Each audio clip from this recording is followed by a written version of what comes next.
क्यों? हवन करने से कैसे हमारी आयु के ऊपर प्रभाव पड़ेगा, कैसे हम स्वस्थ रह जाएंगे? तो उसके ऊपर आज परम पूज्य श्रद्धेय योग ऋषि श्रद्धेय स्वामी जी महाराज, परम श्रद्धेय आयुर्वेद शिरोमणि श्री आचार्य श्री जी महाराज के मार्गदर्शन निर्देशन में आज पतंजलि योगपीठ में कई सारे अलग अलग प्रकार के अनुसंधान शोध किए गए। अब देखिए, स्वस्थ व्यक्ति को हमेशा स्वस्थ रखने के लिए यज्ञ कैसे काम करता है? सबसे पहला कारण देखिए, हम जिस जीवन को जी रहे हैं उसको जीने के लिए हमें चाहिए शक्ति। क्या चाहिए? शक्ति होगी तो चलेंगे, शक्ति नहीं है तो? अब शक्ति की प्राप्ति के लिए हम क्या करते हैं? शक्ति किस चीज से हमें मिलती है? आहार से। किससे? आहार हम कितने रूपों में लेते हैं? धरती पर कितने रूपों में द्रव्य पाए जाते हैं? 3 रूपों में, ठोस, द्रव और गैस फॉर्म में। 3 रूपों में द्रव्य पाए जाते हैं, नहीं पाए जाते हैं? और इन तीनों ही रूपों में हम आहार लेते हैं। ठोस रूप में रोटी, दाल, चावल, सब्जी आदि लेते हैं, लड्डू आदि। द्रव रूप में पानी, दूध, जूस, छाछ। गैस फॉर्म में प्राणवायु। ये 3 रूप में आहार लेते हैं, नहीं लेते हैं? और उससे हमें क्या मिलती हैं? उससे हम चलते हैं। अब ये जो 3 रूपों में हम आहार लेते हैं उसमें 24 घंटे का हम हिसाब लगाएं। 24 घंटे में सबसे ज्यादा आहार कौन सा लेते हैं? ठोस रूप आहार रोटी, दाल, चावल, सब्जी कितनी बार लेते हैं? 2 बार, कोई 3 बार। लेकिन उसी 24 घंटे के अंदर द्रव रूप आहार पानी, दूध, जूस आदि कितनी बार लेते हैं? 5 बार, 10 बार, 15 बार।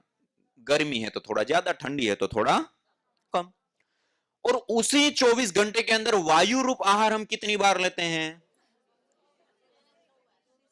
कितनी बार पूछा है?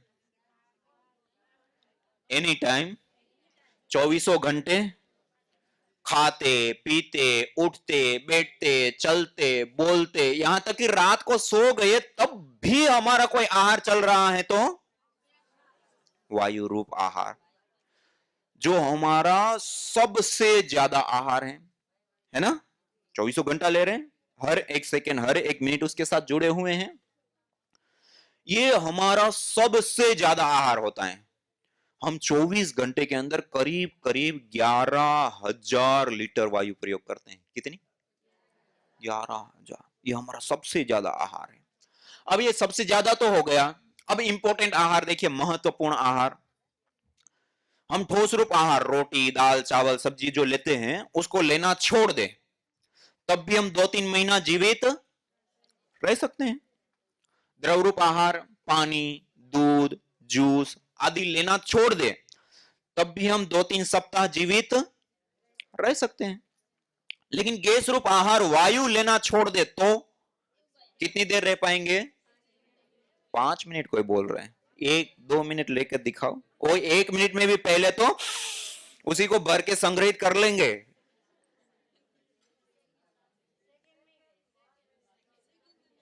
वायु रूप आहार के बिना 1 मिनट भी हमारा जीवन संभव। कहने का अभिप्राय है सबसे ज्यादा भी जो 11,000 लीटर से ज्यादा हम प्रयोग करते हैं, और सबसे इंपॉर्टेंट जिसके बिना 1 मिनट भी हमारा जीवन नहीं टिक सकता है, ऐसा हमारा कोई आहार है तो क्या है? वायु। इसीलिए कहा जाता है जैसी होगी वायु वैसी होगी हमारी आयु। और वायु यदि स्वस्थ है, अच्छी है, आपने अभी देखा होगा कई देशों में, कई शहरों में प्रदूषण बढ़ जाता है। जैसे आप भारत का ही देखें तो दिल्ली में सबसे ज्यादा प्रदूषण रहता है, वापी में प्रदूषण रहता है, और भी कोई बड़े बड़े शहरों में प्रदूषण, या जहां पर ऐसी केमिकल वाली फैक्ट्री या ऐसी चीज होती है वहां पर वातावरण दूषित हो जाता है। आज कितनी सारी ऐसी रिसर्च रिपोर्ट बताती है कि जो व्यक्ति दिल्ली में रहता है उसका 2 से 6 साल तक की आयु कम हो जाती है वहां रहने से। उसकी तो छोड़ दीजिए, WHO विश्व स्वास्थ्य संगठन जो पूरे वर्ल्ड के स्वास्थ्य का जो ध्यान रखने के लिए बना है, उसके ऑफिशियल आंकड़े बताते हैं कि प्रति वर्ष प्रति वर्ष वायु प्रदूषण के कारण 70 लाख लोगों की मृत्यु होती है। कितनी? कितनी बड़ी संख्या है। एक गांव में कितने लोग रहते हैं? 1,000, 5,000, 15,000 लोग रहते हैं। ऐसे एक साथ सैकड़ों गांव चले जाएं, इतने लोग प्रति वर्ष वायु प्रदूषण के कारण अपना जीवन त्याग देते हैं। अब हम सदवृत्त की जब बात कर रहे थे तो वहां पर 4-5 बार बार बताया कि स्वस्थ व्यक्ति को हमेशा स्वस्थ रहने के लिए क्या करना चाहिए? यज्ञ। बार बार कहा आयुर्वेद ने कि भाई स्वस्थ को हमेशा स्वस्थ रहने के लिए यज्ञ करना है। क्यों? पहला कारण है सबसे ज्यादा और इंपॉर्टेंट आहार हमारा वायु है। जब हम यज्ञ करते हैं तो उससे ये वायु सीधी प्रभावित होती है। क्या होती है? प्रभावित। उससे वायु का शोधन होता है, पोषण होता है, संवर्धन होता है। वायु के अंदर विजातीय तत्व दूर होते हैं, वायु के अंदर औषधीय तत्वों की वृद्धि होती है, वायु सुगंधित होती है, वायु जीवनीय शक्ति से युक्त होती है, वायु प्राणान्वित होती है। क्या होती है? जैसे हमारा प्राण क्या है? वायु है ना। ऐसे ही वायु का प्राण यज्ञ में दी गई घी की आहुति है। क्या है? घी की आहुति है यज्ञ के। जैसे हम गाय के घी का प्रयोग करते हैं ना, हवन करते हैं, तो गाय के घी के बिना तो होता नहीं है। आप लोग घरों में भी दीपक जलाते होंगे गाय के घी का, करते नहीं करते हैं? करते हैं ना। देखिए उसकी विशेषता, गाय के घी के अंदर सेचुरेटिव फैटी एसिड होता है।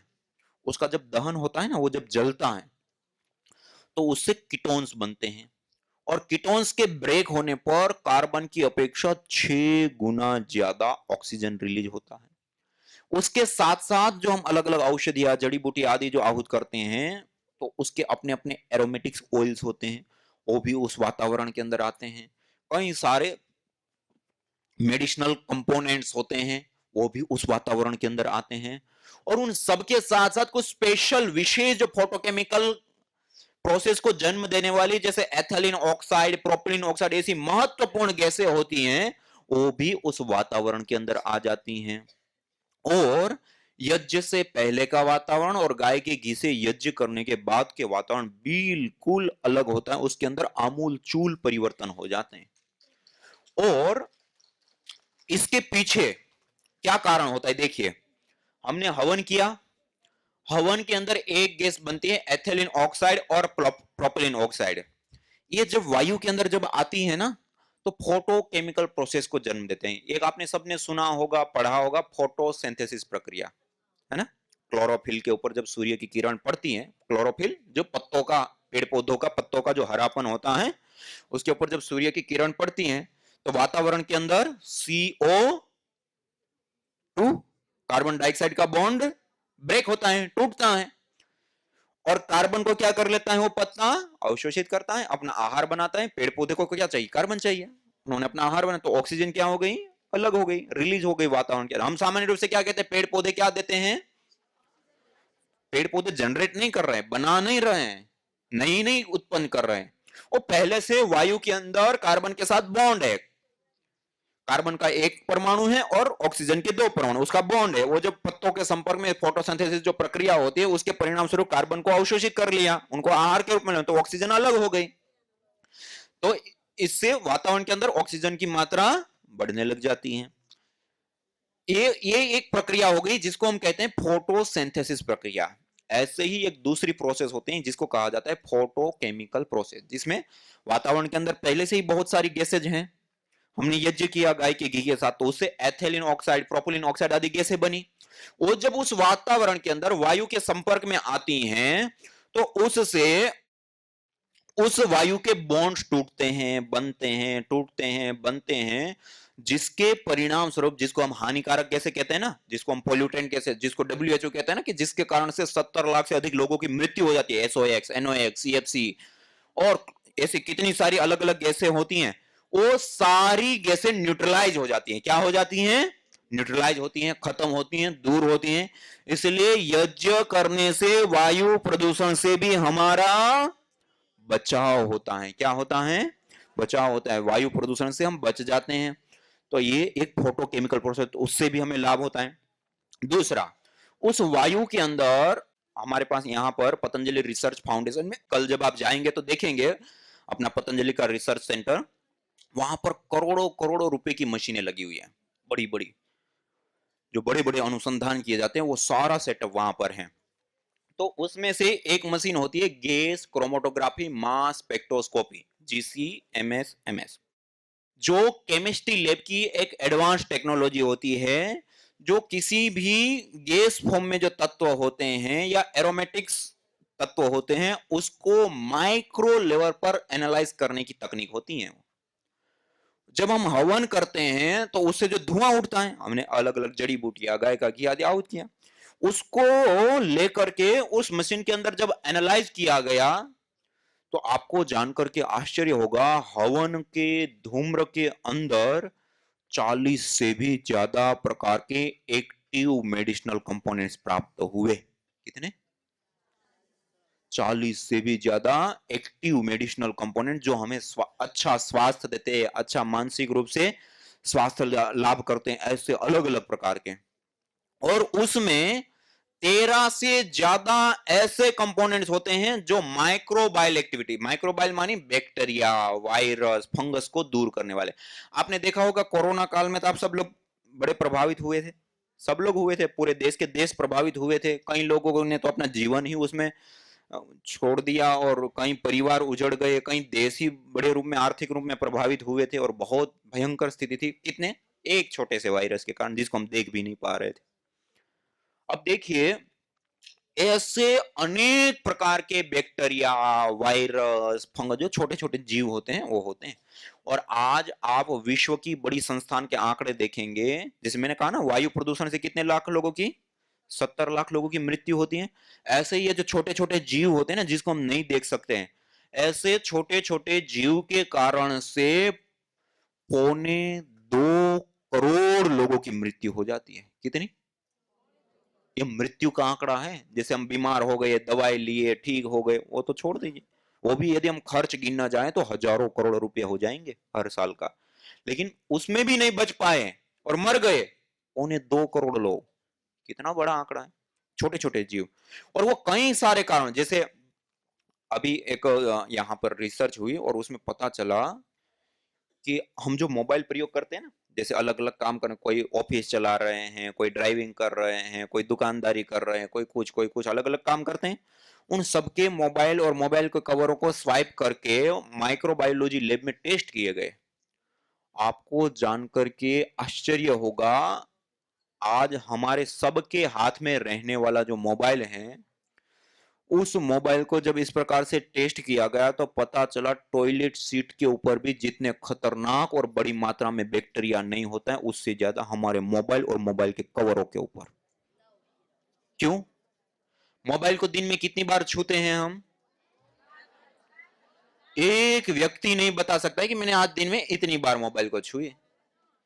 हर चीज छुए, मोबाइल को छुए, हर चीज छुए, मोबाइल को छुए। और सफाई अच्छे से कितनी बार होती है? ये हमारे हाथ में रहने वाली सबसे गंदी चीज है। और यही नहीं, जैसे सार्वजनिक स्थानों पे जाते तो सीढ़ी चढ़ते उतरते तो ग्रिल्स के ऊपर हम सहज रूप से हाथ लगा देते हैं। आप यदि एक बार माइक्रोस्कोप से देखेंगे ना उसके ऊपर बैक्टीरिया को, इतनी घृणा हो जाएगी, दूसरी बार हाथ नहीं लगा पाओगे। ऐसे ही जो सार्वजनिक स्थानों पर दरवाजे होते, हर व्यक्ति आता है, हाथ लगाता है, खोलता है वो स्थान। ऐसे कितनी सारी चीजें होती है हमारे घर के अंदर ही, जो सोफे, गद्दे, पर्दे, हर रोज थोड़ी उसकी सफाई करते हैं, उसके सब के अंदर ऐसे बैक्टीरिया, वायरस, फंगस होते हैं। और आज उसके कारण से 2.25 करोड़ लोगों की मृत्यु हो जाती है। ये छोटा आंकड़ा नहीं है, बहुत खतरनाक स्थिति है।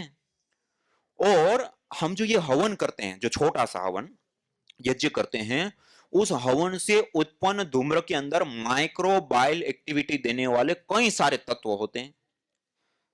और जब हम हवन करते हैं तो वो धूम्र के रूप में आ जाता है। किसमें? धूम्र के रूप में, वायु के रूप में आ जाता है। और वो वायु जब घर के अंदर प्रसरित होती है तो घर के कोने कोने, पर्दे, सोफे, गद्दे, सब जगह पर चली जाती है। वायु तो ऐसी पतली होती है ना, सब जगह पे प्रवेश कर जाती है। और जिसके कारण से वो घर का पूरा वातावरण शुद्ध हो जाता है, क्लीन हो जाता है, वहां कोई बैक्टीरिया, वायरस, फंगस रहते नहीं है। और आज पतंजलि रिसर्च फाउंडेशन में उसके ऊपर कई, ये तो सामान्य घरों में तो होता ही होता है, जैसे बड़े बड़े हॉस्पिटल होते हैं ना, वहां लोग आते हैं, 5, 7, 10 दिन रुकते हैं, फिर चले जाते हैं, तो वहां पर और ज्यादा ऐसे इन्फेक्शन फैलने वाले बैक्टीरिया होते हैं, रोगाणु, रोगजनक बैक्टीरिया होते हैं, जिससे और ज्यादा रोग पैदा होते हैं। तो ऐसे स्थानों पर भी अलग अलग कमरों में कहीं यज्ञ किया, कहीं नहीं किया, और उसके सैंपलिंग साइंटिफिक करने की एक तरीका होता है।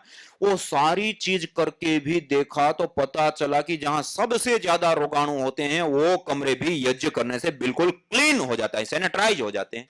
कितनी बड़ी विधि! हमारे ऋषियों ने जो हमें पूजा दी है वो ऐसी पूजा है जो हमें अनेक प्रकार के रोग से सहज बचा रही है। पूरे परिवार को हमारे घर का शुद्धिकरण का सबसे बड़ा साधन है, माध्यम है वो।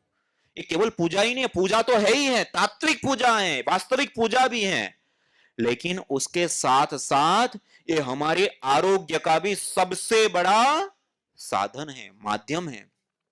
तो ये बैक्टीरिया, वायरस, फंगस, उससे भी हमें बचा लेता है। उससे पहले आपको बताएं वायु प्रदूषण। आपने देखा होगा कई हम नए लोगों के घर पे जाते हैं, जैसे मित्र हैं, कोई संबंधी, किसी के घर पे जाते हैं, घर में जाते ही अलग से स्मेल आती है, नहीं आती है? उस घर के अंदर रखे हुए सामान, व्यक्ति जो भी है, एक अलग से फिर थोड़ी देर आप बैठ जाओगे तो उसके बाद महसूस नहीं होगा। वो क्या है? उस स्थान का पोल्यूशन है। क्या है? उसमें भी बहुत सारी गैसें तो होती हैं जो हमें गंध देती है, लेकिन बहुत सारी ऐसी गैसें होती है जिसकी गंध नहीं होती है, गंधहीन होती है, हमें पता नहीं चलता, और उस वायु के अंदर ही हम श्वास प्रश्वास लगातार कर रहे होते हैं, जिसके कारण से भी हमें अलग अलग रोग होता है। तो वायु प्रदूषण, तो जहां पर हम घर के अंदर हवन करते हैं तो घर की वायु का भी शोधन हो जाता है, वायु शुद्ध हो जाती है, पवित्र हो जाती है, सुगंधित हो जाती है, मेडिकेटेड हो जाती है। वहां पर किसी प्रकार के विजातीय तत्व, अवांछित तत्व नहीं रहते हैं, तो शुद्ध वायु। और जैसी होगी वायु वैसी होगी हमारी आयु। यदि हम स्वस्थ वायु के अंदर रहेंगे तो हमारी आयु स्वस्थ भी होगी और दीर्घ भी होगी। दूषित वायु में रहेंगे तो आयु कम भी होगी और जितनी होगी उसमें भी रोगी होते रहेंगे, होता ही है। तो इसलिए हमें अच्छा जीवन जीने के लिए अच्छी वायु की अत्यंत अपेक्षा है, और अच्छी वायु के निर्माण के लिए सबसे बड़ा कोई साधन और माध्यम है तो वह है यज्ञ। क्या है? यज्ञ, हवन, अग्निहोत्र, होम। इसलिए हमें प्रतिदिन हवन जरूर करना। ये तो एक दो लाभ और बताएं। और देखिए, हम जिस वातावरण के अंदर 24 घंटा श्वास लेते हैं ना वायु में, उसमें दो प्रकार के पार्टिकल होते हैं। एक होते हैं धन, आप में से जो लोग केमिस्ट्री की पढ़ाई किए होंगे या उसको जानते होंगे तो अच्छे से जान पाएंगे। एक होते हैं धन आवेशित कण और ऋण आवेशित कण, एनायन और कैटायन बोला जाता है मॉडर्न मेडिकल की भाषा में। और ये जो दो कण होता है उसका हमारे शरीर के ऊपर, मन के ऊपर और अलग अलग केमिकलों के ऊपर प्रभाव पड़ता है। जहां पर शहरीकरण है, औद्योगिकीकरण है, भीड़ भाड़ वाले इलाके हैं, तो ऐसे स्थानों पर धन आवेशित कणों की बाहुल्यता हो जाती है। धन आवेशित बाहुल्य वातावरण में जब हम निरंतर रहते हैं तो उससे हमारी बॉडी एसिटिक, अम्लीय हो जाती है। कैसी हो जाती है? एसिटिक, अम्लीय। और जब अम्लीय शरीर हो जाता है तो उसके अंदर अनेक प्रकार के रोग हो जाते हैं। क्या होते हैं? रोग होते हैं। आपने देखा होगा ना, थोड़ा सा खाना पीना, भोजन पानी रूपांतरित हुआ, थोड़ा ऋतु परिवर्तन हुआ, तुरंत बीमार हो जाते हैं। कोई बीमारी बड़ी हो गई है, दवाई ले रहे हैं तो ठीक होते, दवाई छोड़ देते हैं तो तुरंत वापस बीमारी आ जाती है। या कई बार ऐसा होता है सामान्य रूप में दवाई लेते ठीक नहीं होता, बहुत हैवी डोज लेते हैं तब जाकर के असर करती है। इसका मतलब है बॉडी एसिटिक है। क्या है? बॉडी एसिटिक है, अम्लीय है, और अम्लीय शरीर में अनेक प्रकार के रोग होते हैं। और दूसरे होते हैं ऋण आवेशित कण। कौन से कण? ऋण आवेशित कण। जहां पर जैसे आप हरिद्वार में आए हैं, यहाँ पर पूरा चारों ओर जंगल, पेड़ पौधे, वनस्पति, खुला वातावरण है, नदी है, गंगा नदी, और कितने सारे पहाड़ी क्षेत्र हिमालय के, या फिर नदी के तट हैं। ऐसे जो प्राकृतिक स्थान होते हैं वहां पर स्वाभाविक रूप से ऋण आवेशित कणों की बाहुल्यता रहती है। जब हम उसमें निरंतर रहते हैं और श्वास प्रश्वास की क्रिया करते हैं तो उससे पहला लाभ होता है हमारे शरीर के अंदर सेरोटोनिन की मात्रा बढ़ जाती है। ये सेरोटोनिन वो तत्व होता है जिससे हमें अच्छा लगना महसूस होता है। क्या? जिससे हमें अच्छा लगता है, प्रसन्नता मिलती है, या कुछ कार्य करने के लिए जो अंदर से एक जज्बा सा आता है ना, कुछ करने के लिए अंदर से एक प्रेरणा, प्रयत्न सा आता है, वो जिस कारण से आता है, और उसको उसके साथ साथ न्यूरोट्रांसमीटर्स के रूप में, जैसे पूरे दिमाग से शरीर तक मैसेज को ले जाना, पूरे शरीर से दिमाग तक मैसेज लाने के पीछे भी ट्रांसमिशन में जो काम करने वाला तत्व होता है वो भी सेरोटोनिन होता है। और उसकी मात्रा जब हम ऋण आवेशित बाहुल्य वातावरण में निरंतर रहते हैं ना, उससे बढ़ जाती है। इसलिए आज आप देखेंगे तो मॉडर्न मेडिकल साइंस में दो प्रकार की छोटी छोटी डिवाइस बनाई जाती है जो इलेक्ट्रोलाइजर के रूप में काम करते हैं, इलेक्ट्रिसिटी से चलती हैं और वातावरण के अंदर इलेक्ट्रॉन्स को चेंज करती है, धन आवेशित से उसको ऋण आवेशित में रूपांतरित। एक गले में पहनने की होती है, चार्जेबल, पोर्टेबल, तो हमें ऋण आवेशित, और दूसरी होती है कमरे में लग जाती है तो कमरे के पूरे वातावरण को ऋण आवेशित बताती है। और वैसे भी मॉडर्न मेडिकल साइंस में प्राकृतिक स्थानों पर जिसको ऐसी बहुत ज्यादा बॉडी एसिटिक हो चुकी है, बड़े रूप में बीमार हो चुके, तो उसको स्वाभाविक रूप से महीना, 2 महीना, 3 महीना ग्रामीण इलाकों में, जंगल है, ऐसे स्थानों पर रहने के लिए सजेस्ट किया जाता है, जिससे उस बीमारी से जल्दी से निजात मिल जाती है। और आपने भी देखा होगा, जैसे अपने घर में ही कई बार बच्चे कोई छोटी मोटी बीमारी से बीमार है, स्कूल नहीं जा रहे, बहुत ज्यादा वो मन से खिन्न और वो है, उस समय उनकी स्थिति अलग होती है। या हम अपने खुद को भी ले सकते, कई बार ऐसा होता है ना, मन में प्रसन्नता नहीं है, थोड़ा सा बीमारी, कमजोरी और ऐसा लगता है, आप उस समय ऐसे प्राकृतिक स्थान में जहां घना जंगल है, नदी है, झरने हैं, ऐसा प्राकृतिक स्थान में चले जाते हैं, एकदम से प्रसन्नता आती है नहीं आती है, अच्छा लगता है नहीं लगता है? क्यों? हमें है तो बीमार, लेकिन वहां जाते ही तुरंत हमें अच्छा लगता है। वो अच्छा क्यों लग रहा है? वहां के वातावरण में ऋण आवेशित कण हैं।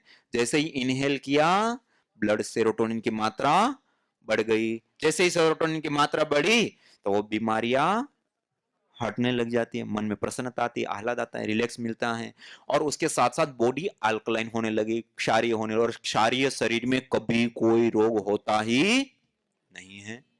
और ये स्वाभाविक रूप से होता है।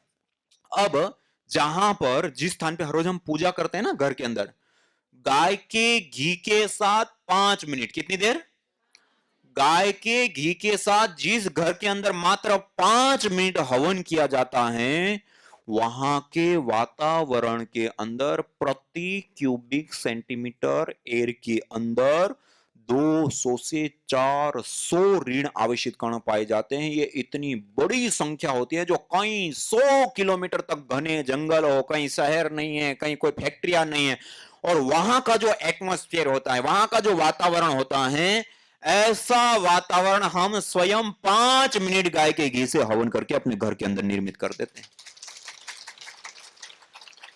और उसके दो मुख्य लाभ, एक तो पूरी बॉडी हो जाएगी अल्कलाइन, क्षारीय, क्षारीय शरीर में कभी कोई रोग होगा नहीं, और ब्लड सेरोटोनिन की मात्रा बढ़ेगी तो मन में प्रसन्नता, आह्लाद, रिलैक्सपन, स्ट्रेस, तनाव आदि से मुक्ति मिलती है। तो ये दो लाभ उसमें बहुत विशेष रूप से आसानी से हमें प्राप्त हो जाते हैं।